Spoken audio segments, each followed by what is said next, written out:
धक धक करता करे जा धक धक करता करे जा पिया के धन धक धक करता करे जा पिया के धन धक धक करता करे जा पिया के अबे कहो तरिया रवा साथी हो घरे साथी हो घरे अबे कहो तरिया रवा साथी हो घरे धक धक करता करे जा धक धक करता करे जा पिया के धन धक धक करता करे जा पिया के धन धक धक करता करे जा पिया के धन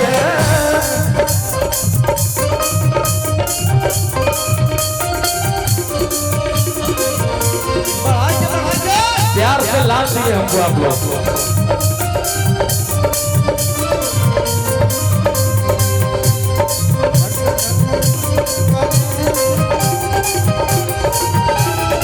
क्या बात है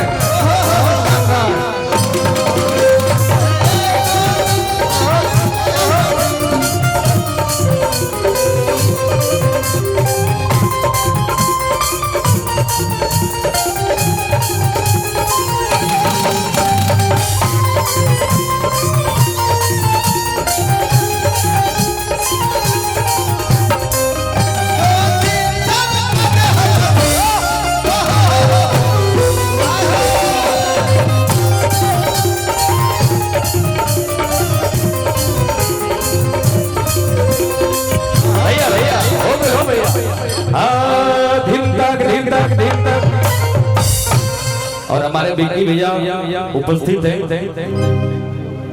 और हम लोगों का भी चैनल जो है बिक्की भैया देखते हैं। दो गाना बिक्की भैया भी गाएंगे।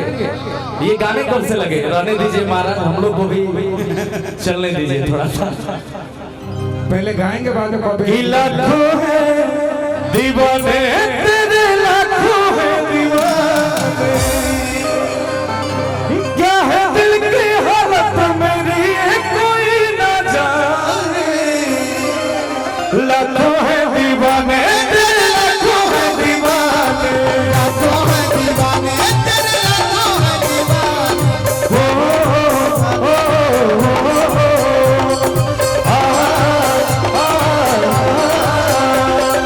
लाखों है दीवाने तेरे लाखों है दीवाने लाखों है दीवाने तेरे लाखों है दीवाने क्या है दिल की हालत मेरी क्या है दिल की हालत मेरी कोई न जाने लाखों है दीवाने तेरे लाखों है दीवाने लाखों है दीवाने तेरे लाखों है दीवाने लाखों है दीवाने तेरे लाखों है दीवाने लाखों है दीवाने तेरे लाखों है दीवाने लाखों है दीवाने तेरे लाखों है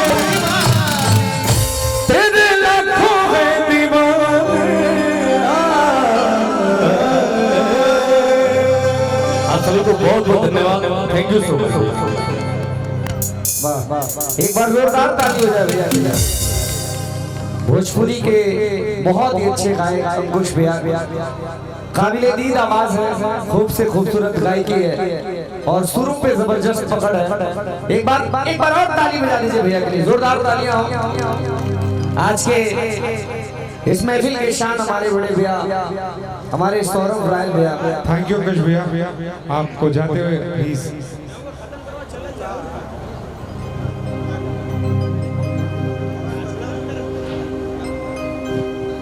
सभी लोग बड़े शांति के साथ बैठे हुए हैं।